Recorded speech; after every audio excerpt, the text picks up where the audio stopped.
있습니다. 마가복음 11장 27절부터 12장 12절까지의 말씀입니다. 조금 긴 말씀이지만 같은 이야기를 하고 있는 내용입니다. 그래서 우리가 말씀을 그 내용을 잘 알고 있는 이 이야기를 한 절씩 곱씹으면서 교독으로 말씀을 우리가 읽어보도록 하겠습니다. 제가 먼저 27절 말씀을 읽도록 하겠습니다. 그들이 다시 예루살렘에 들어가니라. 예수께서 성전에서 거니실 때에 대제사장들과 서기관들과 장로들이 나와 이르되 무슨 권위로 이런 일을 하느냐? 누가 이런 일할 권위를 주었느냐? 예수께서 이르시되 나도 한 말을 너에게 모르리니 대답하라. 그리하면 나도 무슨 권위로 이런 일을 하는지 이르리라. 요한의 세례가 하늘로부터냐 사람으로부터냐? 내게 대답하라. 그들이 서로 의논하여 이르되 만일 하늘로부터라 하면 어찌하여 그를 믿지 아니하였느냐 할 것이니 그러면 사람으로부터라 할까 하였으나 모든 사람이 요한을 참 선지자로 여김으로 그들이 백성을 두려워하는지라. 이에 예수께 대답하여 이르되 우리가 알지 못하노라 하니 예수께서 이르시되 나도 무슨 권위로 이런 일을 하는지 너에게 이르지 아니하리라 하시니라. 비유로 한 사람이 포도원을 만들어 산 울타리로 두르고 즉 짜는 틀을 만들고 망대를 지어서 농부들에게 새로 주고 타국에 갔더니 때가 이름에 농부들에게 포도원 소출 얼마를 받으려고 한 종을 보내니 그들이 종을 잡아 심히 때리고 거저 보내었거늘 다시 다른 종을 보내니 그의 머리에 상처를 내고 능욕하였거늘 또 다른 종을 보내니 그들이 그를 죽이고 또 그 외 많은 종들도 덜어는 때리고 덜어는 죽인지라. 이제 한 사람이 남았으니 곧 그가 사랑하는 아들이라. 최후로 이를 보내며 이르되 내 아들은 존대하리라 하였더니 그 농부들이 서로 말하되 이는 상속자니 자 죽이자 그러면 그 유산이 우리 것이 되리라 하고 이에 잡아 죽여 포도원 밖에 던졌느니라. 포도원 주인이 어떻게 하겠느냐? 와서 그 농부들을 진멸하고 포도원을 다른 사람들에게 주리라. 너희가 성경에 건축자들이 버린 돌이 모퉁이의 머릿돌이 되었나니 이것은 주로 말미암아 된 것이요 우리 눈에 놀랍도다 함을 읽어보지도 못하였느냐 하시니라. 함께 읽겠습니다. 그들이 예수의 이 비유가 자기들을 가리켜 말씀하신 줄 알고 잡고자 하되 무리를 두려워하여 예수를 두고 가니라. 아멘. 네, 여러분 이 시간에도 우리 좌우에 또 앞뒤에 있는 지체들과 한번 이렇게 인사하면 격려하겠습니다. 성령 충만합시다. 시작. 성령 충만합시다. 성령 충만합시다. 우리 한 번 더 매일 기도합시다. 시작. 매일 기도합시다. 매일 기도합시다. 네, 매일 기도합시다. 네, 여러분 오늘도 우리가 추운 날이지만 뜨겁게 찬양을 했습니다. 오늘도 정말 불을 내려달라고 주님의 임재를 구하며 찬양을 했어요. 여러분 뜨겁게 예배하셨습니까? 오늘 예배를 하면서 성령의 임재를 느꼈을 때 여러분 그것을 꼭 돌아가는 길에 집에서 다시 한번 그 임재를 느끼시기를 바랍니다. 오늘도 제가 이제 불을 내려주셔서 이제 불찬양을 했잖아요. 하면서 예전에 지금도 그렇지만 10여 년쯤에 이제 예배 가운데 기도 가운데 다시 방언을 받고 그렇게 뜨거운 임재 가운데 그 찬양의 시간 가운데 있었던 성령의 임재를 다시 한번 느끼고 싶어서 예배 후에 집으로 돌아가는 길에 놀이터에서 성령의 불로 like a fire, Holy Spirit 막 이렇게 외치면서 놀이터를 지나간 적이 있습니다.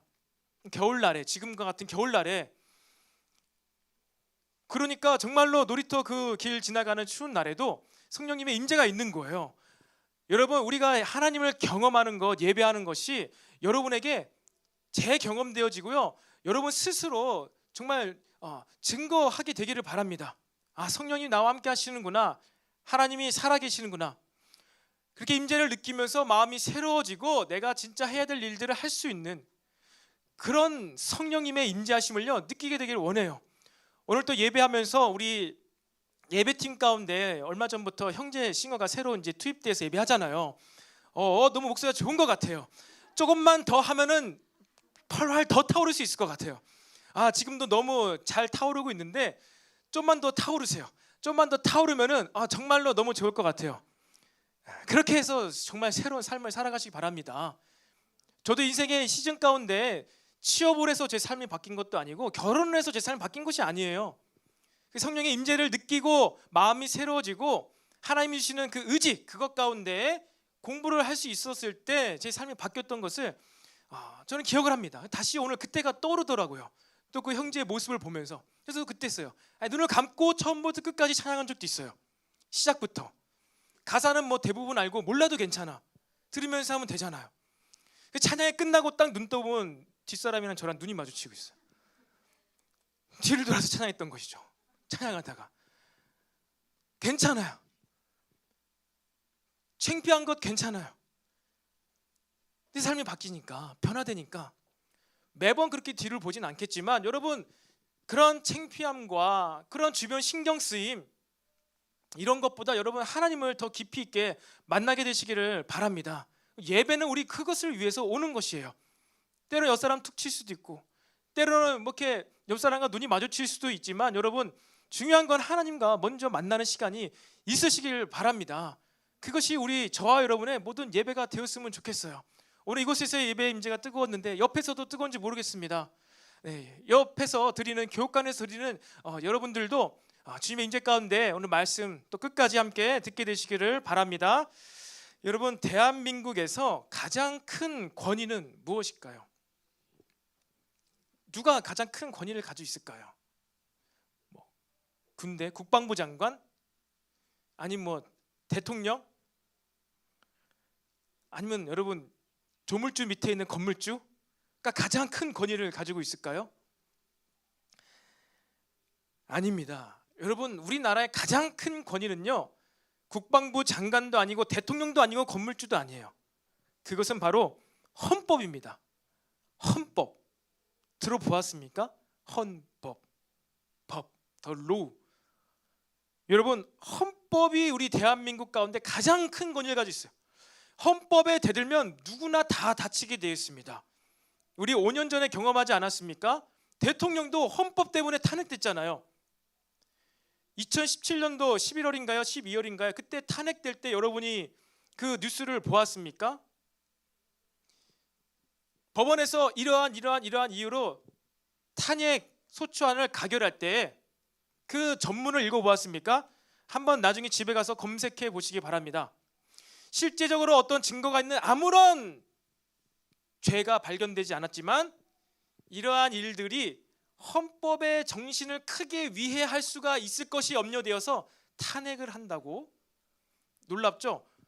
법을 어긴 것은 아니지만 이러한 모양들과 이러한 이슈들이 앞으로 헌법의 정신에 크게 위해를 가할 수가 있기 때문에 탄핵을 한다라고 했습니다. 헌법에 대들려고만 해도, 대들려고 몸짓만 해도 법에 다치게 돼 있어요. 여러분, 우리나라의 헌법은요, 이만큼 무서운 것입니다. 그리고 법에는요, 예외가 없습니다. 예외가 없어요. 지금은 없어졌지만 간통죄가 예전에 있었죠. 합법적으로 법적으로 결혼한 혼인신고한 두 사람 말고 두 사람이 다른 남자 다른 여자와 잠을 자면은 그것이 죄가 됩니다. 감옥에 가게 되는 거예요. 여기에는 변명이 필요 없습니다. 아니요, 제가 이 남자를, 이 여자를 너무나 사랑해서 저는 간통을 한 게 아니라 사랑을 한 거예요. 우리는 연애를 한 거예요. 우리 서로 마음을 확인했어요. 내가 남편과 결혼했지만, 사랑하지만 나는 이 남자와도 이 여자와도 사랑을 해요. 너무너무 진짜 사랑이, 진짜 리얼 사랑이에요. 아니, 남편보다 더 사랑하는 것 같은데요. 근데 왜 죄가 되죠? 근데 죄예요.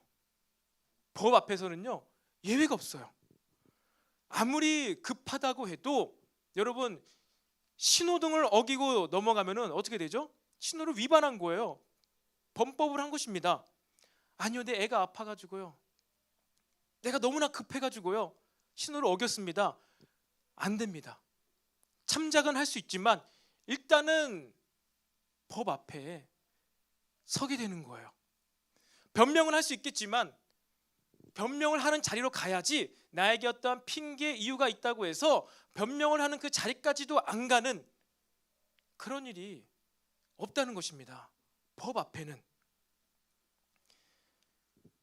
여러분, 법원에서 엊그저께 이 당국의 방역 패스, 스터디 카페, 도서관, 학원이죠. 여기에 방역 패스를 어떻게 했습니까? 정지했죠. 더 이상 방역 패스 하지 마라. 정지하고 식당, 카페도 이제 앞으로 어떻게 될지 좀 이렇게 보게 될 것 같습니다. 여러분, 방역 패스를 왜 학원과 스터디 카페와 이런 것에 왜 이 법원에서 이 재판관이 왜 정지를 했죠? 여러분, 혹시 그냥 그러나 보다 그냥 그렇게 생각했습니까? 방역 패스가 무엇에 위배가 되기 때문에 정지를 한 것이죠? 그냥 이것은 너무하니까 정지하자 이것이 아니에요. 아이들 백신 맞게 한 사람만 학원 가고 스터디 카페 가게 하는 것, 이것은 좀 과한 것 같다. 청소년이 좀 불쌍해. 그래서 정지하는 게 아니에요. 그래서 정지한 게 아니라 판결에 이렇게 났습니다.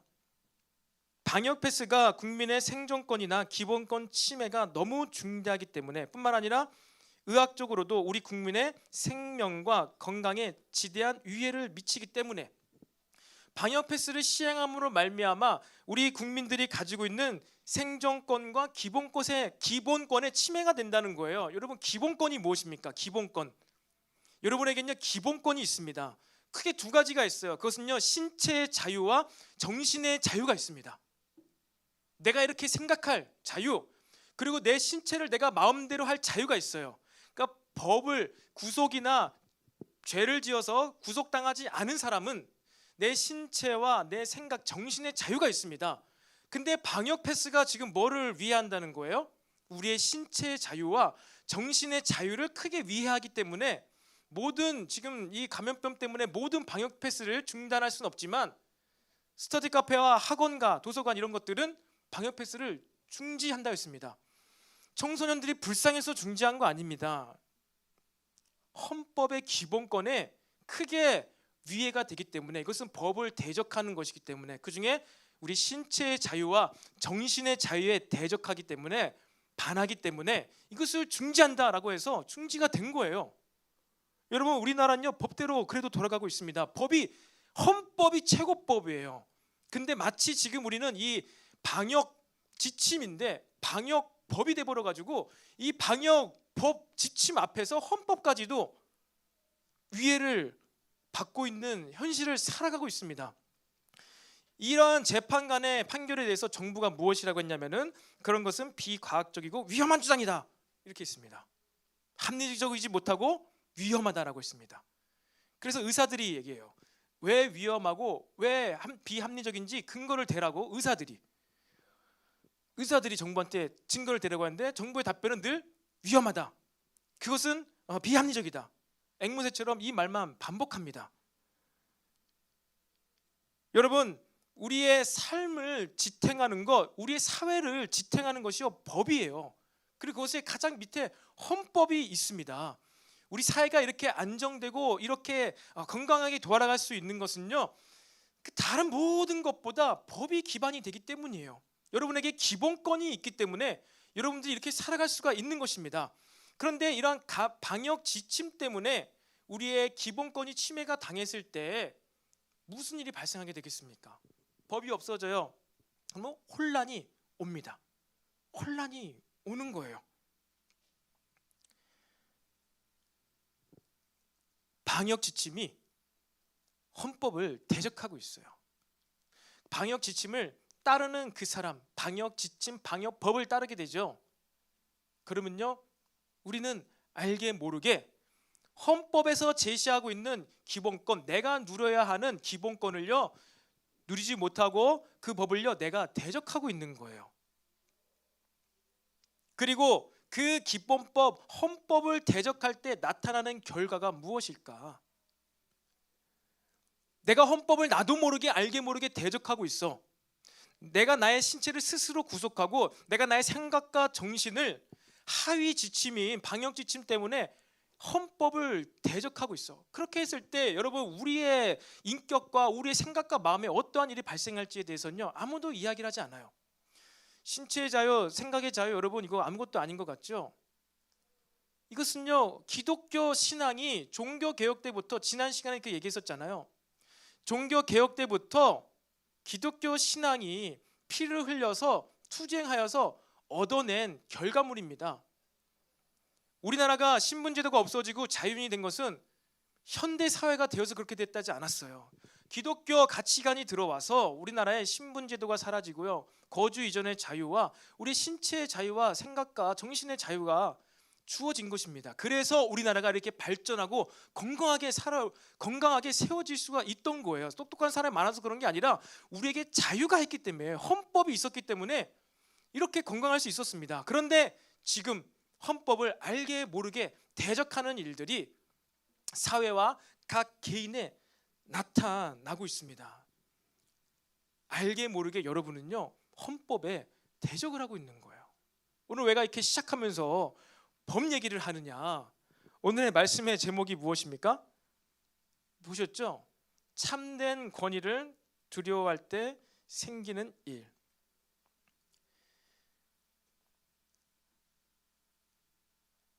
여러분, 오늘 본문의 내용은요, 예수님께서 성전 정화 사건, 우리가 지난달에 작년에 이 성전 정화 사건, 예수님께서 이 교회를 재정의를 일으키시고 교회에서 일어나는 그러한 타락한 일들을 다 뒤집어 엎으신 그 말씀을 나누었어요. 그리고 오늘의 이 이야기는요, 11장 마지막과 12장 초반부에 있는 이 포도원 주인의 이 비유는요, 이 전에 예수님께서 이 성전을 정의를 새롭게 내리시고 정한 사건에 대한 이어지는 이야기입니다. 성전 정화 사건은 단순한 사건이 아니에요. 예루살렘 성전은 무엇이었겠습니까? 여러분, 성전은 단순히 교회가 아니었어요. 그 당시에 예루살렘 성전은 어느 곳이었냐? 유대인들의 모든 권력, 정치력, 종교력, 그러니까 권력과 권세가들이 모이는 중심지가 바로 이 성전이었습니다. 성전이었어요. 한마디로 예수님께서는요, 지금 무엇을 하셨냐면요, 권위를 뒤집어 엎으신 거예요. 잘못 세워진 권위들 때문에 성전에서 바른 일이 일어나야 되는데, 그들이 진짜 두려워하고 무서워해야 할 하나님의 권위, 하나님의 말씀, 하나님의 기준을 두려워해서 일어나는 일들로 이 신앙생활, 예배생활, 제사가 진행되어야 되는데, 하나님의 말씀을 두려워하지 않고 무서워하지 않고 이 잘못된 권위자들, 바리새인들과 서기관들과 종교 지도자들, 그들이 왜곡시켜 놓아버린 그런 형식적인 율법적인 그 권위 때문에 이 백성들이, 유대인들이 다 죄를 저지르고 있는, 그래서 권위가 잘못됐구나. 교회에서, 성전에서 진짜 하나님의 권위가 살아나야 되는데 그들이 이 권위를 대적하는 뿐만 아니라 사람들로, 유대인들로 하여금 그들도 하나님을 대적하게 만들고 있구나. 여러분, 이 권위를요, 뒤집어 엎으신 것입니다. 권위를 새롭게 하신 것이에요. 그 방법은 무엇입니까? 교회에서, 성전에서 해야 되는 일을 재정의를 하셨어요. 지금까지는 성전에서 그들이 무엇을 했습니까? 짐승을 잡아다가 제사를 드렸어요. 하나님께서 명령하신 것이죠. 짐승을 잡아다가 제사를 드리고 우리 죄가 사하여지고 하나님의 마음, 하나님의 임재, 성령의 불이 임하여서 그들이 이제 걸어가야 될 방향, 죄로부터 돌이켜서 진짜 하나님 사랑과 이웃 사랑을 해야 하는 일들이 이 제사 후에 발생되어야 하는데, 그러한 일들은 하나도 발생되지가 않는 거예요. 제사하고 내 죄가 사하여지고 하나님께 감사하며 기도하며, 주님 다시 한번 날 용서해 주시니, 내가 이렇게 이 짐승처럼 죽어야 되는데 이렇게 죽지 아니하고 나를 다시 한번 씻겨주시고 용서하신 감사합니다. 내가 이제 무엇을 해야 됩니까? 그렇게 기도하며 나아가야 되는데 그것이 안 됐잖아요. 그래서 예수님께서 진짜 해야 되는 그 일을 알려주신 거 뭐라고요? 내 집은 만민이 기도하는 집이라. 기도를 하려고 제사를 드린 건데 이 동물의 제사는 한계가 있는 것이죠. 그래서 예수님께서 자신이 제물이 되시잖아요. 그리고 진짜 너희들이 해야 될 일, 기도에 대해서 말씀하신 거예요. 교회에 와서는, 이 성전은, 하나님의 집은 기도하기 위해서 하나님께서 세우신 것이야 라면서 지금 이 성전에서 하고 있지 않은 신앙생활의 모습을 예수님께서 다시 재정의를 내려주신 거예요. 교회 생활을 이렇게 해야 돼. 제사는 이렇게 해야 돼, 예배는 이렇게 드려야 돼 라면서 구약의 말씀을 누구보다도 너무나 잘 알고 있는 서기관들을 향하여서, 또 모인 사람들을 향하여서 그 서기관들이 얼마나 창피했을까요? 얼마나 부끄러웠을까요? 자기들이 이렇게 말씀을 잘 알아서 가장 예배를 잘 드린다고 생각했는데 예수님께서는 그게 아니야, 기도해야 돼, 기도해야 돼. 그들의 권위를요 무너뜨리신 거예요. 그들의 권위에 흠집을 내신 것입니다. 권위에. 또 굉장히 과격하게 그랬죠. 막 상을 들러엎고 채찍질하시면서 비둘기와 이 짐승들을 다 내쫓으시면서 과격하게, 내 집은 만민이 기도한 집이라 일컬음을 받으리라 하지 않았느냐, 너희들은 왜 강도의 소굴을 만들었느냐. 바리새인들과 서기관들과 종교 지도자들이 강도라는 거예요. 강도. 그들의 권위에 완전 힘집을 내신 것이죠. 여러분, 하나님의 말씀의 권위, 하나님의 권위에 대적하는 자들에게는요 하나님께서요 타이르시지 않으세요. 교만함이 있죠. 그들이 굽히지 않는 굳은 마음이 있죠. 권위에 대적하는 것에 있어서는요 하나님께서 절대로 이렇게 구슬리거나 타이르지 아니하십니다. 아주 강력하게 면박을 두시면서 아주 심각하게 다룹니다. 잘 모르고 짓는 그런 죄들은요 하나님께서 타이르시고요, 구슬리시고요, 품어주세요. 여러분, 이 종교 지도자들은 하나님을 대적하면서 그렇게 성전에서 제사를 드렸습니다. 이들이 여러분 악하게 보입니까? 아니면은 어쩔 수 없는 상황과 환경일 수도 있고, 여러 가지 유대 민족 가운데 여자들이 포멀한 정기적인 직업을 갖지 못하여서 남편과 사별하거나 모든 가족의 어떤 형제들이 다 죽게 되어서, 남자들이 다 죽게 되어서 먹고 살기 위해서 몸을 파는 창녀들이 있었습니다. 그런데 그 창녀들을 볼 때 여러분, 이 창녀와 이 서기관들과 이 둘 중에 누가 더 큰 죄를 짓는 것 같습니까? 몸을 파는 여인이 큰 죄고, 그래도 종교 지도자들은 거룩해 보이니까 덜 죄를 지은 것 같습니까? 아니에요. 예수님께서는 오히려 이 몸을 파는 여인들을요 불쌍히 여기시고 정죄하지 않으시고 회복시켜주시고 씻겨주시고 다시는 죄를 짓지 말라고 하십니다. 반면 종교 지도자들은요 겉으로 봤을 때 크게 죄를 지은 것 같지도 않아. 다만 그들이 잘못한 것은 뭐예요? 하나님의 권위, 하나님의 말씀, 율법에 대적하는 거예요. 근데 그것에 대해서는요 어마어마한 책망을 받습니다. 여러분, 그만큼요 이 권위에 대적하는 것은요 너무나 심각한 거예요. 왜일까요? 여러분, 권위에 대적하면, 하나님의 권위, 하나님의 기준, 말씀에 대적하는 자가 어떻게 되겠습니까? 하나님께 버림받습니다. 스스로 버림받는 것이죠. 하나님을 대적하는데 어떻게 하나님과 함께 할 수 있겠습니까? 하나님께 버림받아요. 지옥에 가는 것입니다. 여러분, 그렇다면 돌아봐야죠. 나는 지금 권위에 대적하고 있는가? 지금 알게 모르게 우리가 이 코로나 시대 가운데 내가 지금 헌법을 대적하고 있는데, 나도 알게 모르게 내가 지금 하나님의 법, 하나님의 말씀에 대적하고 있지는 않을까? 여러분, 저와 여러분이 오늘 시간을 통하여서 나도 모르게 알게 모르게 하나님의 법 기준을 대적하고 있는 것들이 발견되어졌으면 좋겠습니다. 아마 여러분들 가운데 그런 사람은 없을 거예요. 나는 하나님을 대적합니다. 팻말을 들고 반대합니다. 막 주일날 주일 성수 교회 안 나오고 막 나는 이제 내 기도 응답 받을 때까지 나는 하나님 대적하면서 기도하면서 막 간구해, 막 단식 투쟁할 거야 막 이러면서 막 이렇게 나는 하나님을 대적합니다라는 사람은 없을 것입니다. 그런데 여러분, 구약에 보면요 하나님을 대적하여서 하나님께 버림받은 대표적인 인물이 나옵니다. 그는요 한때는 하나님께서 너무나 귀하게 여기셔서 왕으로 세웠던 인물이었어요. 바로 사울 왕입니다. 사울 왕은요 하나님께서 그를 귀하게 여기셔서 왕으로 세웠어요. 하나님 정말 가까이서 쓰임 받았고 하나님께 칭찬받았던 사람이 사울 왕이었습니다. 근데 어느 순간부터 사울이 하나님을 떠나고 결국 하나님이 내가 그를 버렸다라고 했습니다. 하나님을 대적했기 때문에. 죄를 짓거나 뭘 잘못한 게 아니라 하나님을 대놓고 대적했기 때문에 하나님 그를 버리셨어요. 근데 여러분, 사울 왕이 하나님을 향하여 데모를 일으키거나 나는 하나님 반대합니다 그런 말 한 적 한 번도 없습니다. 사울 왕이 무엇을 했는지 아세요? 사울 왕이요, 하나님을 무서워하지 않고 백성들을 무서워했습니다. 민중들을 무서워했어요. 제사를 그냥 빨리 드려버렸는데 왜 그래요? 사무엘 제사장이 와서, 선지자가 와서 제사를 드려야 되는데 자꾸 선지자가 늦게 오니까 못 기다려서, 하루 이틀 못 기다려서 지금 백성들이 반란을 일으키는, 뭔가 못 참고 백성들에서 분노가 치밀어 오를 것 같은 거예요. 백성들이 무서워서 제사를 드려버렸어요.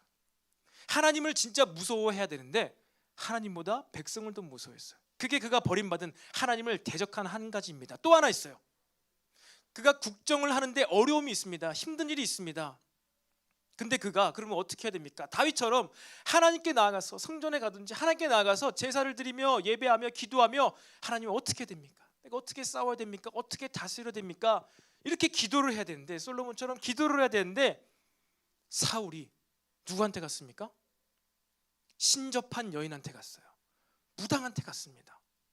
무당한테 가서 지금 내 나라가 이렇게 위험에 처했는데 어떻게 해야 됩니까? 그게 하나님을 대적한 거예요. 여러분, 하나님의 권위, 참된 권위자한테 가서요, 묻고요, 구하고요, 그를 기다려야 됩니다. 그러지 못하고 국정을 다스리는 일에 대해서, 자기를 왕으로 세우신 분이 하나님인데 뭔가 하나님께 명확한 답이 없다고 해서 그것 한 가지 이유로 내가 하루 이틀 기도해봤는데 하나님 아무런 응답도 없으셔, 난 신접한 여인한테 갈래. 용하다는 무당이 있는데 신접한 여인한테 가가지고 물어본 거예요. 그때 하나님 마음이 어떨까? 내가 내 일을 위해서 사울 니를 세웠는데 니 지금 어디 허튼 데 가가지고 물어보고 있냐? 니 알면서도 그러는 거네. 하나님을 대적한 거예요. 이게 사울이 하나님께 버림받은 이유 중 한 가지라는 것입니다. 여러분, 오늘 말씀을 통해 이 권위에 도전하는 자, 구약의 이 사울 왕뿐만 아니라 권위에 도전하는 자를 하나님께서 어떻게 다루시는지를 보게 되시기를 바랍니다. 그래서 우리는요, 이 하나님의 권위에 알게 모르게 나도 막 대적을 해서 버림받고 하나님으로부터 멀어지는 것이 아니라 하나님을 무서워하고 하나님을 경외함으로 하나님께 붙어 있는 거예요. 그래서 하나님께 물어봄으로 말미암아서 내가 해야 할 일과 하지 말아야 할 일을 구분할 수 있게 되시기를 바랍니다. 그러기 위하여서는요, 저와 여러분이 진짜 참된 권위를 알아야 돼요. 하나님의 권위를 알아야죠. 이 권위자를 여러분 만나시게 되기를 바랍니다. 하나님의 권위를 만나게 되기를 바라요. 여러분, 지금 이 시대 가운데 수많은 사역자들이, 목회자들이 세워졌습니다. 근데 여러분, 그 기름 부으심이, 이 권위가요, 자기가 어느 날 공부하고 터득해서 목사가 된 사람이 아무도 없습니다. 모든 사역자는요, 권위의 이양을 받아서 세워졌어요. 저도 마찬가지죠. 담임 목사님이 세우셔서 제가 이 자리에 오게 되었습니다. 권위의 이양이죠. 그러면 그 담임 목사님은 스스로 담임 목사님이 되셨을까요? 목사님이 되셨을까요? 아니에요. 또 다른 목사님이, 그 전에 목사님이 기름 부어서 권위를 이양시켜 세우셨습니다. 그게 어디까지 올라가요? 예수님. 그리고 예수님은 또 누구한테 세례 받으셨어요? 세례 요한. 오늘 예수님이 종교 지도자들, 그 세속 권위자들로부터 지켜주고요, 보호받았을 수 있었던 이유는요, 예수님이 하나님의 아들이었기 때문이 아니라 세례 요한으로부터 세례를 받았기 때문이에요. 물론 하나님께서는요, 세례 요한에게 세례 받으실 필요가 없어요. 세례 받든 안 받든 예수님은 하나님이세요. 권위가 있으세요. 근데 왜 굳이 세례를 받으셨어요? 우리 때문에. 이 땅의 제도와 법과 문화를요, 깨트리진 않으셨어요. 예수님께서 세례 요한이 메시아의 길에 앞서서 앞서서 그 길을 준비하는 자, 하나님께서 예언하신 그 선지자를 통해서 기름 부음을 받아서 사역을 시작했기 때문에 이러한 대적들의 공격에 예수님의 권위가 지켜질 수 있었습니다. 그리고 예수님의 권위가 어떻게 이양되었죠? 12사도 그리고 사도 바울에게 이양이 되었어요. 초대교회 당시 너무나 많은 이단과 혼란이 있었습니다. 그때마다 무엇으로 그들의 이 진실됨, 진리됨을 인정했는지 아세요? 예수님의 말씀, 하나님 말씀, 구약 말씀을 가장 많이 아는 자가 아니라 그들이 사도냐 아니냐였어요. 그리고 사도됨의 첫 번째 조건은 무엇이었냐면은 예수님께서 사역을 하실 때부터 그와 함께 있던 자였냐 아니었냐예요. 동고동락했던 자였냐 아니었냐예요. 예수님과 함께해서 예수님의 인격을 알고 경험했고 예수의 말씀을 가장 잘 아는 자, 예수님과 함께 시간을 많이 보낸 자, 그들이 사도가 되었습니다. 그리고 사도 바울은 너무나 독특하게도 예수님 만난 적도 없지만 성령께서 직접 세우셔서, 그리스도께서 직접 세우셔서 그를 사도로 세우셨어요. 이 12사도로부터 계속 기름 부어 가지고요, 그 다음 사도, 속사도, 그리고 교부들, 그리고 그 다음에 목회자, 목사들을 계속 세웠어요. 여러분, 그렇게 권위가요 이양이 되어서 다음 권위자에게 이양이 되어서 지금 저와 여러분의 이 시대까지 온 것입니다. 여러분, 예수님으로부터, 하나님으로부터, 구약의 선지자로부터 예언된 그 권위자들을요 여러분이 만나게 되시기를 바라요.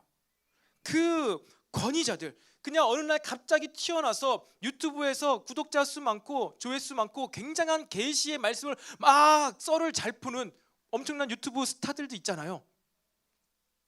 크게 관심 없으면 여러분 전혀 상관없을 수도 있겠지만 유튜브 안에서도 엄청난 말씀을 풀어내는 그러한 학자들, 신학자들, 목사님도 있을 수 있습니다. 그들이 여러분과 무슨 상관이 있냐는 거예요. 그들이 여러분이 만약에 그의 권위 안으로 들어갈 거라면요 관계가 있습니다.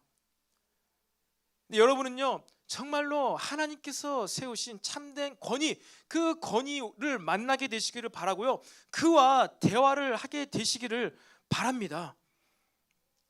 그래야 우리는 하나님으로부터 버림을 받지 않을 수가 있는 거예요. 그래야 여러분이 진짜 하나님을 무서워하고 경외함으로 말미암아 해야 될 일과 해야 되지 않을 일을 올바로 분별하여서 어떻게 합니까? 이 땅에서도요 영생을 누리며 살아갈 수가 있어요. 생명을 선택하며 살아갈 수가 있다는 것입니다. 근데 그러지 못하면요, 권위의 보호하심이 없다면요, 여러분이 권위자랑 교제와 교통과 권위자와의 대화가 없다면요, 이 혼란스러운 이 시대 가운데 여러분은요 참된 교회 공동체를 떠나게 될 수도 있고요, 자꾸 혼자가 되게 만들어질 수도 있고요, 대적의 공격으로 받아서 결국에는 여러분들이 하나님과도 멀어지게 되는 그런 비진리, 비복음적인 삶을 살아갈 수도 있다는 것입니다. 어땠을 때요? 권위와 여러분이 상관이 없을 때, 권위와 여러분이 상관이 없을 때, 하나님과 여러분이 상관이 있는데 하나님의 권위와 여러분이 상관이 없다. 그 하나님은 어떤 하나님입니까? 여러분이 하나님과 상관이 있다, 하나님과 의미가 있는 관계를 내가 하고 있다라고 했을 때에는요, 여러분은 반드시 하나님의 권위와도 관계가 있어야 돼요. 나를 이렇게도 하실 수 있고 나를 저렇게도 하실 수 있는 그 하나님의 권위와 관계가 있는 자가 될 때 여러분 이 땅에서 믿음 생활을 의미 있게 할 수 있는 거예요. 영생을, 생명을 선택할 수가 있는 거예요. 근데 하나님의 권위는 내가 모르겠고 하나님이 무엇을 내가 하기 원하시는지, 무엇을 하기 원치 아니하시는지, 그러니까 하나님을 무서워하지 않으니까 그런 판단이 아무것도 쓰지 않는다면요, 하나님의 권위와 나 상관이 없는 거예요. 하나님의 권위와 또 하나님께서 세우신 권위들과 여러분 깊은 관계가 있는 삶을 살아가시기를 바랍니다. 여러분, 오늘 이 포도원 소작농의 비유의 이야기가 나옵니다. 이 비유는 예수님께서 왜 하셨냐면은 지금 이 종교 지도자들이 예수님의 권위에 대적하고 있잖아요. 누가 너에게 이런 일을 할 권세를 주었느냐? 네 왜 교회 생활에 대해서 네 마음대로 얘기하느냐? 교회가 뭐 제사도 드리고 뭐 또 장사도 하고 좀 해야지. 이렇게 두루두루 여러 가지를 해야지. 뭐 이방인들까지 만민이 기도하는 집이라고 교회 와서 맨날 기도만 하냐고. 네 마음대로 그렇게 얘기하냐고. 그거를 말할 권세를 누가 주었냐고. 그렇게 물어보았습니다. 하늘로부터냐? 사람으로부터냐? 예수님께서 맞받아 치시죠. 카운터 언택을 하십니다. 카운터 언택을. 내가 너한테 물어보겠다. 내 권위가 하늘로부터냐 사람으로부터냐. 그러니까 그들이 꼬리를 내리고 도망갑니다. 하늘로부터라고 하면은 예수님의 권위를 인정해야죠. 그 사람으로부터라면은 세례 요한의 진짜 하나님의 선지자, 그 하나님의 사역을 활발하게 했던 그 세례 요한을 이 백성들이 다 알고 있어. 그리고 그가 예수님을 세웠어. 그렇기 때문에 사람으로부터 네 권위가 받았다라고 했을 때에는 맞지. 세례 요한 사람 그가 세웠지. 그러니까 이러나 저러나 이 지도자들은요, 종교인들은요, 당할 수밖에 없는 그런 질문에 빠진 것입니다. 그들이 물러났어요. 물러났는데 그 후에 예수님께서는 포도원 비유를 하신 것입니다. 그리고 이 지도자들이 물러나면서 이 비유를 들으면서 이 비유 얘기가 누구 얘기한지는 걸 알았다는 거예요. 자기들을 얘기하는 거구나 지금. 그것을 알고 빨리 자리를 팍팍 뜬 거예요. 여러분 무슨 얘기입니까? 여러분 너무나 잘 알고 있는 내용입니다. 이 포도원의 소작농 비유 이야기입니다. 포도원 주인이 있습니다. 그가 포도밭을 만들었습니다. 울타리를 만들었습니다. 그리고 포도즙을 짜는 도구를 다 만들었습니다. 그리고선 이 주인이 이제 어디로 가요? 먼 타국에 가는데 농부들을 시킵니다. 그래서 이 농부들에게 이 포도원을 뭘 준다고요? 새로 줬어요. 렌탈입니다. 소작농. 땅은 내 건데 너희들 열심히 일해. 소출 나면 얼마를 너희 줄 거야. 소작농을 시킵니다. 하나님 그 포도원 주인이 권한을 준 거죠. 너희들 열심히 일하라고 권한을 준 것입니다. 그리고 소출이 얼마는 너희들이 가져가지만 또 얼마는 나한테 주는 것이야. 이건 내 땅이야. 네 땅은 아니고 잠시 빌려준 거야. 이렇게 얘기합니다. 그런 것 가운데 이제 시간이 얼마 지났어요. 그래서 멀리 있던 이 포도원 주인이 이 포도 열매가 이제 많이 맺혔겠다. 내가 좀 열매를 받아야 되겠다 해서 누구를 보냅니까? 종들을 보냅니다. 종 하나를 보냅니다. 종을 보내서 나의 명령을 받고 가는 이 종을 통해서 농부들에게 소출을 달라라고 해서 내가 열매를 맛봐야 되겠다라고 하는데 농부들이 소작농이 어떻게 합니까? 열심히 막 이걸 땅을 가꾸고 열매가 일어나니까 어떻게 돼요? 욕심이 생긴 거예요. 내가 이렇게 열심히 해서 포도를 열매를 땄는데 갑자기 웬 이상한 허름하게 생긴 옷을 입고 온 종이 주인이 찾는다고 열매를 달라고 하는가? 내가 이거 다 먹을 수 있는데 하면서 어떻게 해요? 종을 때려요. 머리를 다치게 하고 돌려보냅니다. 포도원 주인이 어떻게 합니까? 다시 또 사람을 여러 명을 보내가지고 달라 열매 줘. 열매 좀 더. 그런데 어떻게 해요? 이 농부들이 농부가 아닌가 봐요. 군사인가 봐요. 이 종들을 더 심히 때리고 더러는 죽여버려요. 돌려보냅니다. 가. 그러니 포도원 주인이 이제 화가 나겠죠. 이제는 내 아들을 보내겠다. 내 아들을 보내면 그들이 종기케 대하고 열매를 주겠지. 그런데 어떻게 됩니까? 이 소작농들이 이제 눈이 뒤집힌 거예요. 저 아들만 죽이면은 이제 더 이상 이 포도원 주인은 더 이상 아무것도 보낼 것이 없을 거야. 아들까지 죽여서 돌려보냈는데 누구를 또 보낼까? 기회다. 이 아들을 죽이고 이제 완전 우리가 독차지하자. 아들까지 죽여버렸습니다. 그 소작농들이 어떻게 생각할까요? 와, 윈 이겼다. 아들까지 죽였으니까 이제 이 주인은 깜짝 놀랐겠지. 우리를 무서워하겠지. 우와 하면서 기지개를 피고 두 발 뻗고선 이 자기들이 맛볼 포도 열매를 막 바라보면서 흐뭇하게 잠을 청했을 수도 있습니다. 그런데 결과는 무엇입니까? 결론은 포도원 주인이 그 소작농들이 무서워가지고 안 갔습니까? 그냥 너희들 잘 먹고 잘 살아 이렇게 해서 그냥 관계를 끊어버렸습니까? 아니죠. 포도원 주인 돈이 많았을 거예요. 포도원 밭도 자기 거고요, 울타리도 만들고요, 뭐 기구도 만들었습니다, 도구도 만들었습니다, 지혜도 있었을 것이고 군대를 보유했을 수도 있겠죠. 그래서 어떻게 합니까? 돌아가서 군대를 이끌고 갔을지 모르고 또 본인이 엄청난 싸움을 잘했을 수도 있겠지만 군대를 이끌고 가서 그 농부들을 다 진멸해버린다는 것이에요.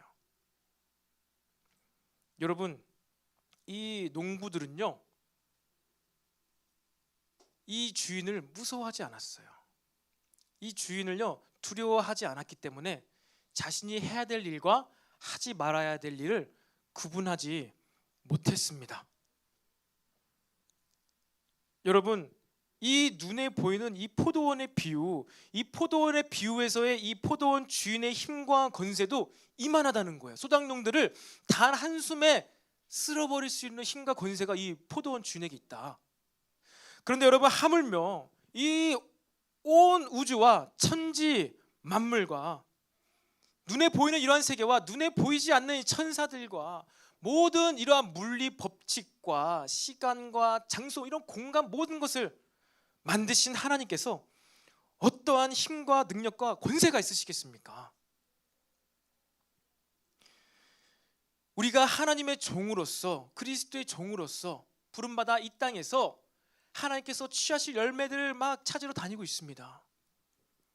그런데 이 땅에 누가 있다는 거예요? 하나님을 대적하여서 사단의 꼬임수에 넘어가가지고 네가 이 세상의 주인이야, 네가 열심히 일해서 열심히 일한 만큼 다 네가 먹고 써, 네가 열심히 일했잖아, 네가 열심히 일해가지고 시급 받아가지고 돈 번 거잖아, 널 왜 다 써? 라고 말하고 있는 거에 게임에 넘어간 소작농들이 득실거리는 세상입니다. 그 소작농들이 무서워가지고 종들이 그 소작농들에게 열매토 이거 너네들 거 아니야, 하나님께서 허락하신 거야, 하나님께 가야 돼, 하나님 믿어야 돼, 이렇게 말을 하지 않는다면 어떻게 된다는 거예요? 우리도 동일하게 이 소작농들처럼 종인데 하나님을 대적하게 된다는 거예요. 그렇게 됐을 때 어떻게 된다고요? 마지막 때에 오지 않을 것 같은, 끝이 안 날 것 같은 이 땅 가운데, 이 세상 가운데 그 포도원 주인이 하나님께서 갑자기 오셔서 이 땅을 심판하신다는 것입니다. 여러분, 포도원 주인이 아니라 이 세상의 주인은요 하나님이세요. 우리가 상상할 수 없는 분이세요. 시간을 만드셨어요. 그 장소를 만드셨어요. 그리고 뿐만 아니라 물리 법칙을 만드셨어요. 그러한 하나님을 어떻게 우리가 한계질 수 있겠습니까? 왜 아직 안 오십니까? 왜 더디 오십니까? 당신이 늦게 와서 내가 이렇게 했습니다. 하나님 앞에서 핑계할 수가 있겠냐는 거예요. 하나님을 기다리지 못하고 사람들을 무서워해서, 소작농들을 무서워해서, 바이러스를 무서워해가지고 하나님을 두려워함으로 내가 해야 될 일과 하지 말아야 될 일들을 정하는 것이 아니라 상황에 따라, 형편에 따라 나는 이것을 할 수밖에 없었어, 난 이렇게만 했었어야 됐어, 이렇게 하는 자들이 뭐예요? 그 마음이 하나님을 대적하고 있다는 것입니다. 여러분, 소작농들 두려워하지 마시기 바랍니다. 눈에 보이는 소작농들을 두려워하면요 안 되는 거예요. 우리 하나님과 멀어져요. 더 나아가서 하나님을 대적할 수도 있다는 거예요. 여러분, 하나님은요 한순간에 지진을 일으키시고 화산 폭발을 일으키셔가지고요 한 나라를 없애버리실 수도 있는 분이 하나님이십니다. 여러분, 아무리 부자고 보안을 철동과 같이 하는 대저택에 살고 있는 사람이라 하더라도 하나님께서 한순간에 그의 심장을 멈춰버리게 한다면요 그가 어떻게 그것을 막을 수가 있겠습니까? 눈에 보이지도 않고 모든 곳에 존재하시는 그 하나님의 영향력으로부터 악인들이 어떻게 벗어날 수 있겠습니까? 여러분, 악인들이 이 땅에서 갑자기 죽지 않고 사라지지 않고 아직도 버티는 이유는 무엇이에요? 하나님께서 도구로 쓰신다는 거예요. 아수르 제국, 바벨론 제국, 바사 제국, 악인들이죠. 그들이 얼마나 끔찍한 일들을 많이 했습니까? 인신 제사를 드리면서 얼마나 흉악한 일을 많이 했습니까? 그런데 그럼에도 불구하고 하나님께서는 그 바벨론 제국을 쓰셔야만 했어요. 나라를 허락하셨어요. 제국을 허락하셨어요. 누굴 위해서? 믿는 유대인들을 위해서, 그들을 두드려 패기 위해서. 끔찍한 제국도 하나님께서는 허락을 하세요. 허용을 하세요. 지금 이 땅 가운데 끔찍한 바이러스도 허용을 하세요. 허락을 하세요. 하나님이 안 계시거나 힘이 없으시거나 치료할 능력이 없으셔서 바이러스가 있는 게 아니라 믿는 우리들을요 흔들어 깨우기 위해서 허용하신다는 거예요. 그래서 우리는 이러한 시대 가운데 하나님을 무서워해야 돼요. 너희들이 전염병이 돌 때 너희들은 기억하라. 너희들이 혹 하나님 앞에서 죄를 지었나 죄를 짓지 아니하였나 스스로 겸비하여서 하나님께 돌아오면은 너희들 가운데 만연한 이 전염병 혹 하나님께서 치유하지 아니하시겠느냐. 이게 구약에서 계속해서 나오는 말씀이에요. 너희들이 잘못했는지 전염병이 돌 때 황충과 메뚜기 떼가 일어날 때 너희들이 생각해라. 아, 내가 지금 하나님 앞에 죄를 짓고 있는가 아닌가. 죄를 발견하거든 회개하여라. 혹 하나님께서 너희들을 회복시키시지 아니하느냐.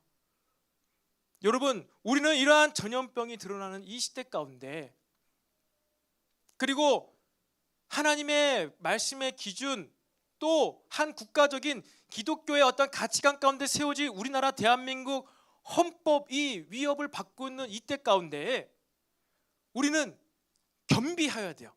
아, 내가 하나님을 지금 두려워하고 있는가? 아, 내가 기독교 가치관으로 세워진 대한민국 헌법의 가장 기본법을 대적하고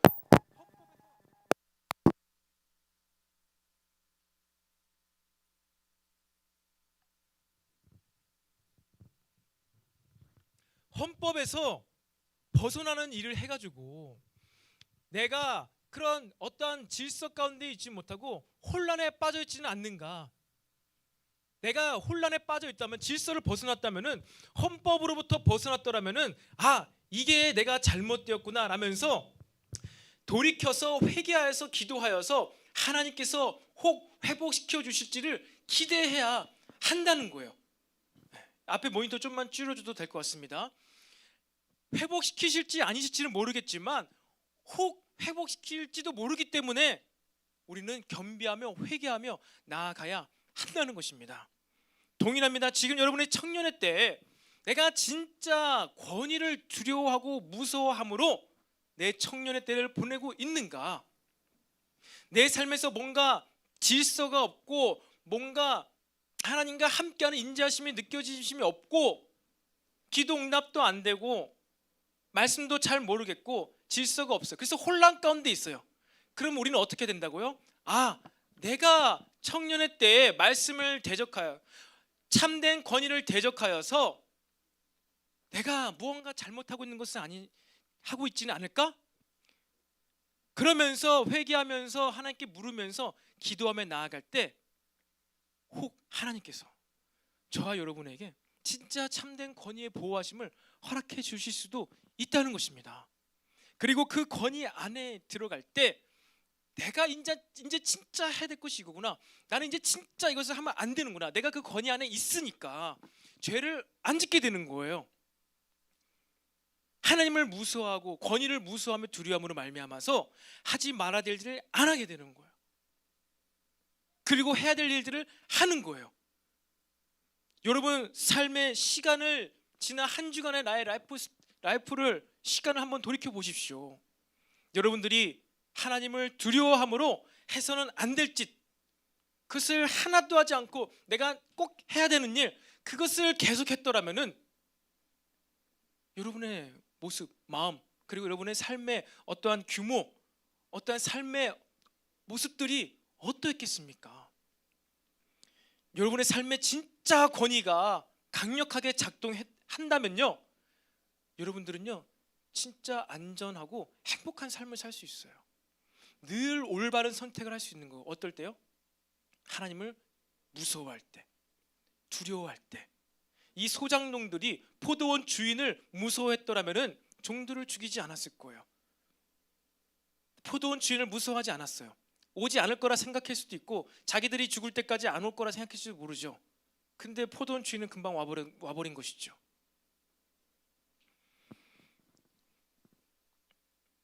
여러분, 하루하루를 살아갈 때, 이 땅에서 살아갈 때 하나님을 두려워하시기 바랍니다. 이 세상 사람 두려워하지 마세요. 그들은요 하루아침에도 심장이 멎을 수 있는 사람들이에요.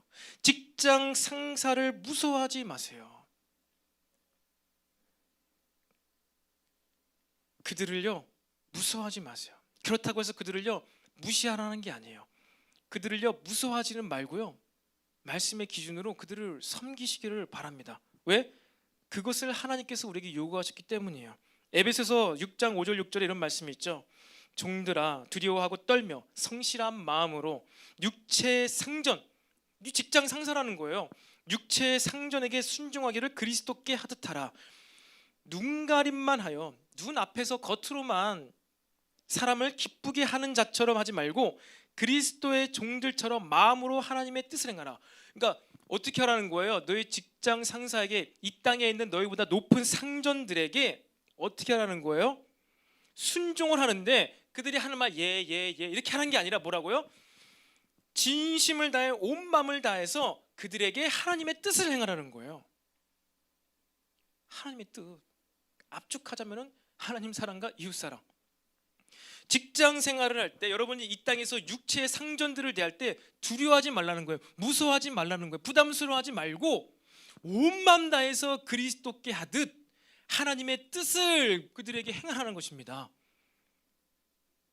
이렇게만 할 수 있다면 여러분들의 직장 생활이 얼마나 편하겠습니까? 행복하겠습니까?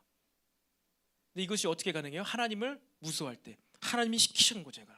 하나님이 시키신 거잖아요. 하나님을 무서워할 때. 그 상전들도 마찬가지예요. 6장 9절에 이런 말씀이 있죠. 상전들아 너희도 그들에게 이와 같이 하고, 부하들이죠, 위협을 그치라. 너희 위협을 그치라. 윽박지르지 말라는 것이죠. 왜냐하면 이는 그들과 너희의 상전이 하늘에 계시고 그에게는 사람을 외모로 취하는 일이 없는 줄 너희가 압니다. 너 그렇게 하지 마. 너와 그리고 그 종들의 진짜 상전이 하늘에 있어. 너가 그의 상전이 아니라 너를 그 종을 비롯해서 너의 상전도 진짜 상전이 하늘에 있어. 그 상전을 무서워함으로 네 종들을 대할 때, 부하 직원들을 대할 때 위협을 하지 마. 윽박지르지 마. 네가 나이 많다고 해서 힘 좀 세다고 해서 악하게 강압적으로 하지 말라는 거예요. 똑같이 말씀에 순종함으로 그들에게도 하나님의 뜻을 행해야 한다는 것입니다. 여러분, 우리는 이 세상에 살아갈 때 우린 권위들을 만납니다. 많은 권위들을 만날 때 그들이 무서워할 수도 있습니다. 삶의 부담으로 다가올 수 있습니다. 직장생활이 행복하지 않아요. 가정도 마찬가지입니다. 믿지 않는 권위자인 부모님들 때문에 여러분들이 부모님 눈치 보느라고 삶이 고달플 수가 있습니다. 근데 말씀은 오늘 무엇을 하라는 거예요? 그들을 무서워하지 말라는 거예요. 무서워하지 마세요. 다만 더 큰 권위인, 참된 권위인 하나님을 무서워함으로 하나님의 뜻을 온 마음 다해서 그들에게 행하라는 것입니다. 여러 가지가 있겠지만 압축하면 뭐라고요? 하나님 사랑과 이웃 사랑. 하나님 사랑과 온 마음 다해 이웃을 사랑하는 것, 여러분 그것이 하나님을 무서워할 때, 하나님을 경외할 때 저와 여러분의 삶에 나타나는 현상입니다. 여러분들과 강한 자를 대할 때도 그렇게 하시고요, 여러분보다 약한 자를 대할 때도 반드시 그렇게 하시기를 바랍니다. 하나님께서 다 보고 계세요. 우리 마음을 다 보고 계십니다. 하나님을 여러분 경외하시기를 바랍니다. 우리 찬양단 앞으로 나오시고요, 오늘 마지막으로 저는요 달란트의 비유로 말씀을 마무리하기를 바랍니다. 달란트의 비유를 통하여서 마지막으로 내가 진짜 하나님을 무서워하고 있는 건지 아니면 나는 또 다른 것을 무서워하고 있는지를 분별할 수 있게 되기를 바랍니다. 여러분, 1달란트, 2달란트, 5달란트를 받은 종의 비유가 나옵니다. 가장 억울할 수도 있겠죠. 1달란트를 받았는데, 그리고 돈을 잃은 것도 아닌데 왜 그가 주인에게 버림받아가지고 밖에 쫓겨나서 울며 이를 갈게 되었을까? 이건요 지옥불에 떨어졌다는 거예요.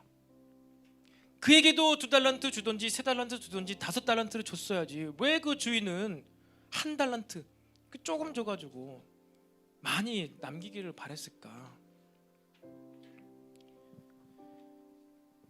비유의 이야기를 제가 다시 한번 해드리겠습니다. 여러분, 이 달란트의 비유 가운데 주인이 자신의 소유를 종들에게 나눠주고 먼 타국으로 떠났다고 했습니다. 그런데요, 이 달란트를 받고 나서 5달란트, 2달란트 받은 종은요, 바로 가서 장사를 해서 이윤을 남겼다고 하고 있어요. 여러분, 주인이요, 소유를 맡겼다고 했지 장사하라고 하지 않았습니다. 장사하라고 하지 않았어요. 그런데 그 당시 문화 가운데 주인이 소유를 맡기고 먼 타국에 갈 때에는 그 종들에게 바라는 것이 있었습니다. 문화 가운데 그 종들은요, 장사를 했어야 됐어요. 주인이 소유를 맡기고 갔다는 것은 너희 그 주인의 의도가 담겨져 있는 행동이에요. 그리고 이 세 종들은요, 다 알고 있었어요. 첫째, 둘째 종은 그렇게 했습니다. 셋째 종도 그것을 알고 있었어요. 모르는 게 아니에요. 이건 내가 장사를 해야 되는 한 달란트구나, 알고 있었습니다. 그런데 그 세 번째 종이 장사를 하지 않은 이유가 무엇이었을까요? 스스로 얘기합니다. 너 왜 장사를 안 했니? 주인이시여, 당신은 굳은 사람이라고 내가 익히 알고 있었습니다. 당신은 심은 데서, 심지 않는 데서 거두는 자인 줄로 내가 알고 있습니다. 그래서 내가 이 한 달란트를 장사를 해서 실패를 해서 잃게 되었을 때 당신이 무섭게 나를 혼낼 것 같아서, 의역을 한 것이에요. 혼낼 것 같아서, 내가 잘못하고 실수해서 재산 다 날려버리면 당신이 나를 내쫓거나 혼낼 것 같아서 내가 당신이 무서워서 이거를 숨겨놨다라고 했습니다. 여러분, 이 종 주인 무서워했습니다. 근데 이 종이 진짜 주인을 무서워한 것이었을까요? 여러분, 이 종은요, 주인으로부터 의도적으로 장사를 하라고 명령을 받은 것입니다. 잃고 안 잃고는 문제가 되지 않아요. 이 종들은요, 장사를 하면 되는 거예요.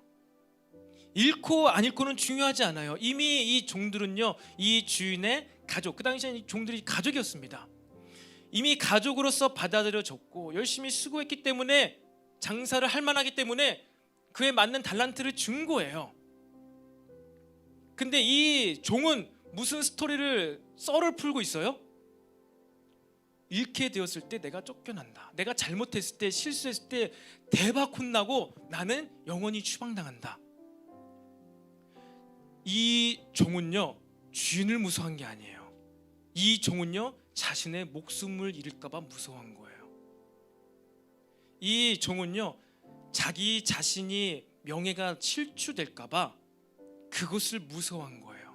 이 종은요, 자기 자신을 놓지 못한 거예요. 이미 값을 주고 사서 이 주인의 소유가 되었는데, 이 종은요, 어느 때부턴가 주인을 벗어나서 자기의 인생의 삶을 스스로 살아가려고 했던 거예요.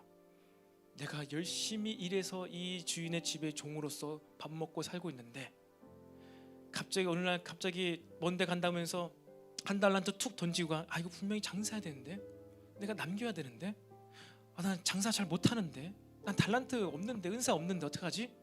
근데 이건 분명히 내가 장사를 해야 되는 건데, 내가 이것을 잃게 되면 쫓겨날까 모르겠어. 내가 이만큼 잘해서 내가 여기서 붙어 있는데, 내가 장사 못해서 쫓겨나면 어떡해? 나 그럼 뭐 먹고 살지? 또 누구한테 팔려가서 험한 꼴 당하면 어떡하지? 아니, 못된 사람 만나서 나를 그냥 갑자기 죽여버리면 어떡하지? 자기가 어떻게 될까 봐 무서웠던 거예요. 여러분, 진짜 하나님을 무서워하고 경외하고요, 진짜 하나님의 권위를 최우선시로 여기는 사람은요, 자기 자신이 다른 사람에게 어떻게 비춰줘도 괜찮아요. 다른 사람들에게, 이 소장농들에게, 세상 상전들에게 때로는 멸시 천대받고 칭찬받고 부끄러움받고 해도 괜찮아요. 왜 그래요? 이미 자신의 목숨을 소유하고 계신 그 주인이 있다는 걸 알기 때문이에요. 여러분 진짜 하나님을 무서워하고 있습니까? 아니면 내가 때로는 부끄러움에 처해지고 때로는 내가 민망한 상황에 처해지는 것이 두렵고 무서워서 삶 가운데 선택을 하고 살아갑니까? 진짜 하나님을 경외함으로 여러분들 선택을 한 것입니까? 아니면 내 명예를 위해서, 내 감정을 위해서, 이것 안 하면 내가 굶어 죽을까 봐 내 생명 부지하기 위해서 하나님께서 이미 우리를 아들을 죽이시면서까지 값주고 사셨는데 이 구원의 선물이 생생하지 않으니까, 이 구원의 선물에 감격이 없으니까 저와 여러분 어떻게 하는 거예요? 계속해서 내가 열심히 해서 지금 살고 있다고 생각하는 거예요. 내가 열심히 해서 돈 벌어가지고 내가 내 생명 부지하고 있다고 생각하는 거예요. 하나님께서 뜻과 의도가 있으셔서 나도 내 심장을 뛰게 하지 못하는 이 심장을 하나님께서 뛰게 하고 계신데, 계속해서 상황과 환경을 어떻게든 열고 계신데 그것을 인정하지 못하고 받아들이지 못하고 다 내 잘난 맛에 살아가고 있는 거예요. 그러니까 어떤 일을 결정함에 있어서 하나님을 무서워하지 않고 하나님의 뜻과 의도는 상관없고 내가 창피하고 내가 쪽팔리고 그것 때문에 하나님께 못 나가요. 내가 잘못한 게 너무나 내가 의인이고 성인이어서 하나님 앞에 못 나가요. 그렇지 않다는 거예요. 하나님은 괜찮다는 거예요. 장사를 해서 실패를 해도 괜찮아, 잘못해도 괜찮아, 죄인도 괜찮아, 나병 환자도 괜찮다는 거예요. 오라는 거예요. 이 권위 안으로 들어와서 진짜 나를 경외하냐? 그러면 네가 이것을 했으면 좋겠다라는 그 하나님의 음성을 못 듣는 거예요. 그러니까 감동이 없어요. 그러니까 매번 율법에 매워가지고 내가 그래도 주일 성수해야 되는데, 그래도 내가 모태신앙인데. 이것은요 하나님을 무서워하는 게 아니에요. 잘못된 세속 권위, 종교의 권위를 무서워하는 것이지, 잘못 만들어진 모태신앙의 그 종교의 권위를 무서워하는 것이지 하나님을 무서워하는 게 아니에요. 여러분, 하나님을 무서워하면요 역설입니다. 여러분요 진짜 하나님을 사랑하게 되고요, 하나님 더 보고 싶고요, 감사하게 되고요, 마음이 설레요. 그러니까 예배 후에 집으로 돌아가는 길에 다시 한번 성령의 불로 홀리 파이어, like a fire, come down, one more time, 다시 한번 come down 해달라고 그 무서운 하나님을 초청한다니까요. 그렇게 되면 내가 기쁘고 힘이 솟고 내가 허튼 짓 안 할 수 있게 되는 거예요.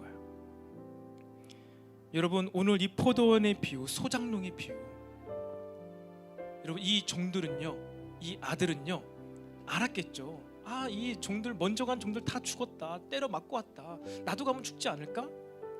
나도 가면 죽지 않을까? 예수님께서 알고 가셨어요. 죽게 될 텐데. 근데 하나님을 경외하니까, 하나님을 사랑하니까 죽을 줄 알면서도 가요. 왜? 그가 나를 다시 살리실 것을 알기 때문에, 그가 나를 다시 존귀케 하실 것을 알기 때문에. 여러분 동일합니다. 여러분의 지금 모습은요, 여러분의 삶의 모습은요 완성되어져 가고 있어요. 끝이 아니에요. 여러분의 삶의 모습은요 가장 아름다운 모습으로 완성될 것입니다. 지금 급하게 속단하면서 삶을 평가를 끝내지 마시기 바랍니다. 중간중간 인생의 시즌 가운데 소작농들과 같은 사람들이 하는 말 때문에 여러분들을 과소평가하지 마시기 바랍니다.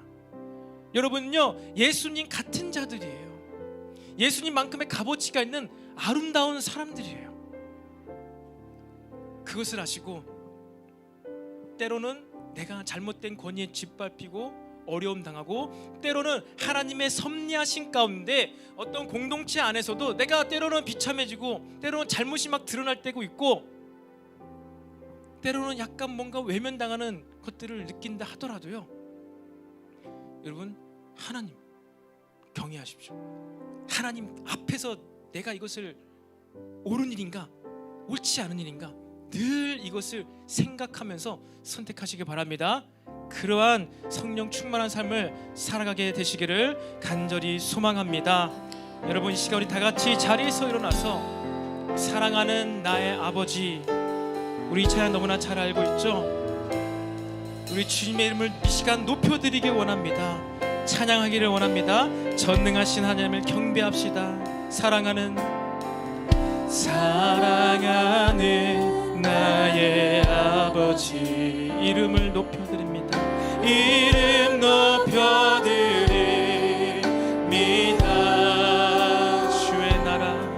주의 나라 찬양 속에 임하시니 능력에 주께 찬송. 다시 한번 사랑하는 나의 아버지 이름 높여드립니다. 사랑하는 나의 아버지 이름 높여드립니다. 주의 나라 찬양 속에 임하시니 능력에 주께 찬송하네. 전능하신 하나님 찬양 언제나 동일하신 주.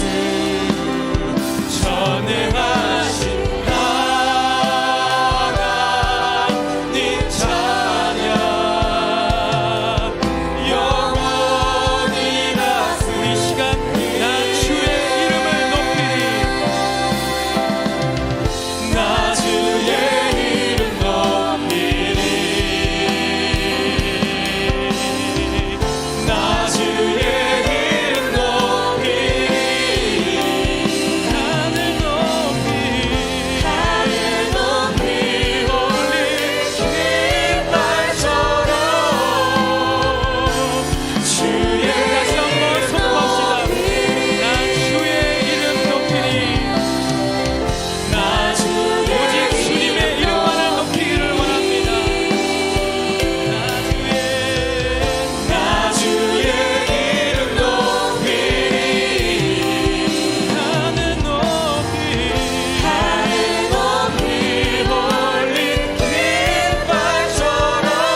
생각하며 함께 기도하기를 원합니다. 주님, 이 땅 가운데 참된 권위, 말씀의 권위, 하나님의 권위가 아닌 모든 권위들을 내 삶으로부터 제거하여 주시옵소서. 내가 잘못 미혹당하여서 다른 왜곡된 권위 앞에 있었습니다. 다른 권위에 포함되었습니다. 다른 권위에 순종하고 있었습니다. 주님, 나를 구원하사 하나님의 말씀의 권위로 이동시켜 달라고 이 시간 주여 한 번의 춤으로 기도하겠습니다. 주여,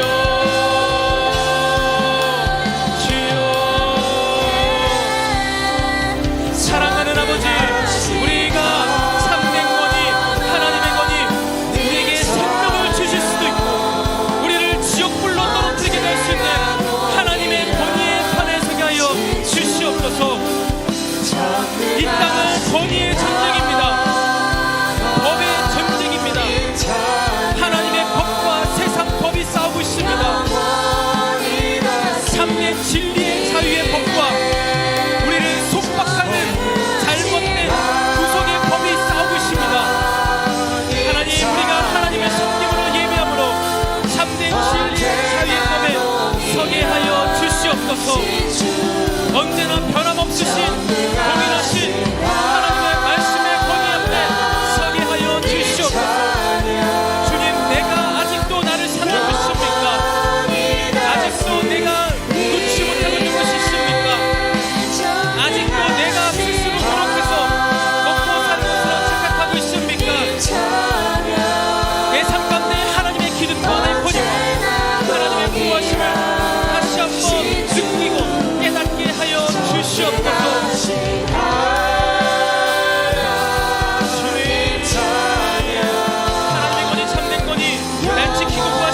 더 기도하기를 원합니다.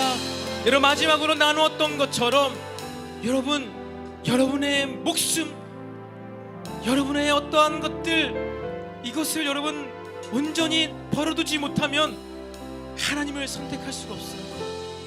내가 하나님을 무서워한다고 착각할 수가 있다는 것이에요.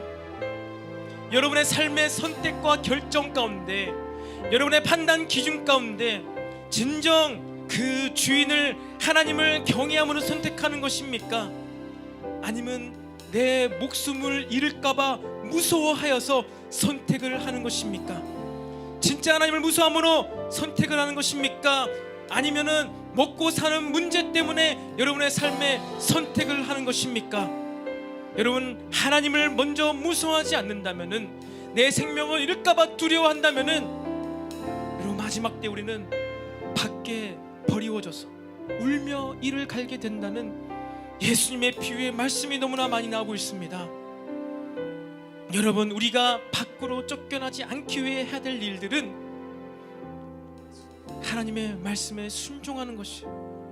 장사를 못해서 실패도 괜찮아요. 돈을 잃어도 괜찮아요. 죄인이어도 괜찮아요. 다만 하나님의 말씀의 권위에만 대적하지 않으면 되는 것입니다. 그 무엇보다도 하나님을 무서워함으로 선택과 결정을 하면 되는 것입니다. 그래서 이 시간 다시 한번 기도할 때, 주님, 내 삶의 선택과 결정 가운데 오직 살아계신 하나님을 무서워함으로, 경외함으로 선택하게 하여 주시옵소서. 하나님을 무서워하지 않고 세상을 무서워함으로 결정을 하고 선택했던 것들을 이 시간 내가 버리게 하여 주시옵소서. 나를 사랑함으로, 나를 내 어떤 것을 놓지 못함으로 선택하고 결정한 것들을 이 시간 버리게 하여 주시옵소서. 나의 선택과 결정에 오직 하나님만이 자리 잡게 해달라고 이 시간 주여 한 번의 춤으로 다시 한번 기도하겠습니다. 주여, 주여. 아버지, 우리가 진정으로 하나님을 무서워하며 경외하기를 원합니다. 세상을 무서워하지 않고 나의 감정을 무서워, 나의 감정을 동경하거나 나의 어떠한 타락한 역자를 놓지 못하는 어리석음을 나를 용서하여 주시옵소서. 아직도 내가 나의 먹고 사는 문제 때문에 선택하고 결정합니까? 마지막 때에 심판받는 나의 모든 잘못된 선택을 버리게 하여 주시옵소서. 마지막 때에 밖에 버려져서 울며 이를 가는 선택을 지금 당장 버리게 하여 주시옵소서. 두렵고 떨림으로 그 결과를 알지 못하지만 오직 하나님을 무서워함으로 하나님의 권위 가운데 선택하며 결정하며 살아가게 하여 주시옵소서. 아버지, 인자하시고 성령님의 인자하신 가운데 우리가 참된 권위를 선택하며 하나님을 무서워하며 두려워하며 경외하며 삶을 살아가게 하여 주시옵소서. 하나님을 무서워한다지만 잘못된 마음으로, 왜곡된 마음으로 다른 것을 무서워하고 있지 않았습니까?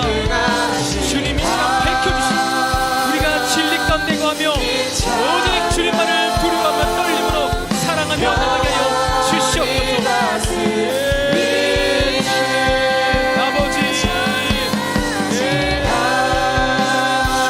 찬양합니다. 주님을 예배합니다. 경배합니다. 주님을 사랑합니다. 주님을 교회함으로 사랑함으로 선택하게 하여 주시옵소서.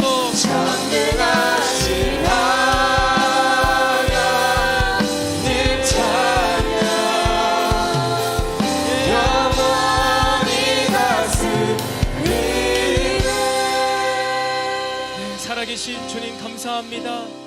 내가 지난 날 가운데 하나님을 무서워하지 않고 다른 눈에 보이는 것들을 무서워하며 그것 때문에 잘못된 결정과 선택을 하고 왔음을 회개합니다. 주님, 우리의 마음을 이 시간 주께 드리오니 회개하는 심령마다 이 시간 주님 새 영을 부어 주시옵소서. 회개하는 심령마다 그 마음 가운데 잘못된 권위가 제거되고 잘못된 두려움과 무서움이 떠나가고 그 자리 가운데 오직 성령 하나님께서 인재하여 주시옵소서. 성령 하나님께서 가장 크게 우리 마음 가운데 다스리시고 통치하여 주시옵소서. 그 하나님의 능력에 우리가 아버지 더욱더 파묻히기를 원합니다. 그 하나님의 능력 가운데, 인재 가운데 우리가 더욱더 거하기를 원합니다. 하나님의 권위를 이 시간 우리 모두에게 더욱더 덧입혀 주시옵소서. 참된 권위, 언제나 동일하고 영원히 변치 않는 그 하나님의 사랑과 공의와 심판의 그 권위를 우리에게 부어 주시옵소서. 우리가 무엇을 하든 무엇을 먹든 무엇을 선택하든 하나님을 생각하며 하나님을 떠올리며 하나님의 사랑과 십자가의 심판을 떠올리며 선택하며 결정하게 하여 주시옵소서. 그래서 우리 모든 선택과 결정이 생명을 선택하게 되며 영생에 거하게 되며 천국 소망을 선택할 수 있는 우리 모든 청년들의 선택이 되게 하여 주시옵소서. 그렇게 살기를 다짐하고 결정하며 기도하는 우리에게 하나님 세일을 행하시고 세계를 열어 주시옵시고 하나님께서 부어주시는 기름 부으심과 은사와 능력과 더 풍성한 달란트로 우리의 삶을 채워 주시옵소서. 그렇게 하실 주님을 찬양하며 이 모든 말씀 살아계신 예수님의 이름으로 기도드립니다. 아멘. 하늘에 계신 우리 아버지여, 이름이 거룩히 여김을 받으시오며 나라의 임하옵시며 뜻이 하늘에서 이루어진 것 같이 땅에서도 이루어지이다. 오늘날 우리에게 일용할 양식을 주옵시고 우리가 우리에게 죄 지은 자를 사하여 준 것 같이 우리의 죄를 사하여 주옵시고 우리를 시험에 들게 하지 마옵시고 다만 악에서 구하옵소서. 대개 나라와 권세와 영광이 아버지께 영원히 있사옵나이다. 아멘.